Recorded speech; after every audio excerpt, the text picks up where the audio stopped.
Sa katawan ang makita ng hagdan at liwanag at kung minsan ang makita si San Pedro sa langit. Parang pelikula lang, di ba? Pero ito raw talaga ang karaniwan na ikita ng mga taong nalagay sa bingit ng kamatayan o yung may near-death experiences o NDE. Yan din ang kwento ng isa nating kumars na kasama natin ngayon na si Jocelyn Paltingka. Also with us tonight to answer our queries is paranormal investigator Jade Martin. Ayan, good evening po. Hi Jade! Welcome sa Mars. Ito si Mars Nice to be Jocelyn. here. Oh, yan. First of all, kayo ba ladies, meron ba kayong kakilala na naka-experience niyan o nagkwento na na-experience nila near-death experience? Friend. Talaga? Actually, dad ng friend ko. Very spiritual din. Kumbaga parang narinig niya lang nasa heaven, puro praise and worship. Nakakakilabot nga yun. Very So ano yun, nasa ospital siya? nasa ospital siya noon. Parang nag-aagaw buhay siya. Tapos parang nakabalik naman siya kasi malakas siya ngayon. Sobrang miracle talaga yun. Galing. Tapos parang glimpse of heaven, parang para sa akin. Kasi praise and worship, alam niya lang yun. Yun yung na natatandaan niya. Puro mga kanta at sayawan. So fun. Saya. So ang sarap, di ba, pag yun yung Oo. experience. Pero ako wala pa naman. Ikaw, Mars? Ako, personally, nawalan ako ng pulso. Kasi sa isang shooting ko before, sa isang movie, nabagok yung ulo ko. Tapos nawalan daw ako ng pulso for like, parang A few minutes. 7 minutes.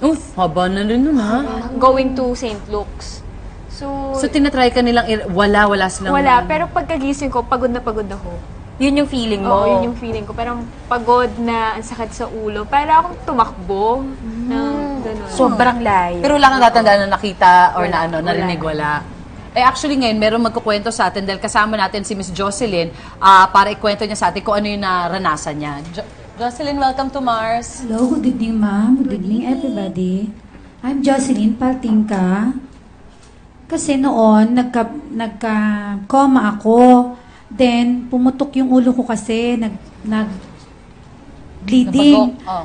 Tapos, dinala ko sa hospital, wala na akong malay.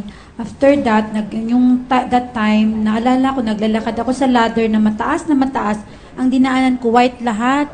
Pagdating ko sa dulo, may humawak matandang lalaki. As in, sabi ko, ano to, may sasabihin ako, hindi ako makapagsalita. After that, wala na akong naalala. Nakagising ako.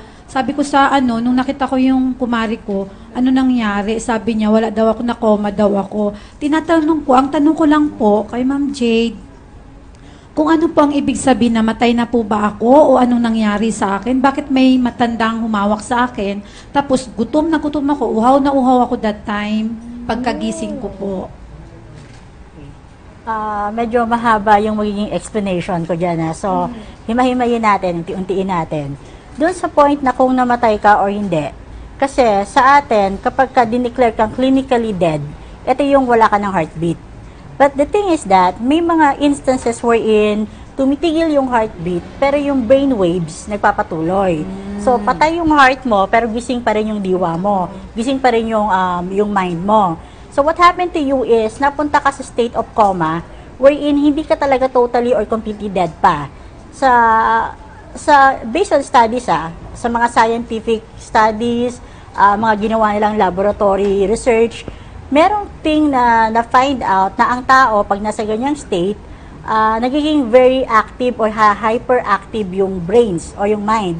So, what happens is that, dumarating siya sa point na nakakakita siya ng visions, na nag-hallucinate siya, and then at the same time, para siyang nasa dream state, na kung ano yung mga memories na naka-store sa mind niya, yung mga desires niyang makita, marating, yun yung madalas na nararating niya.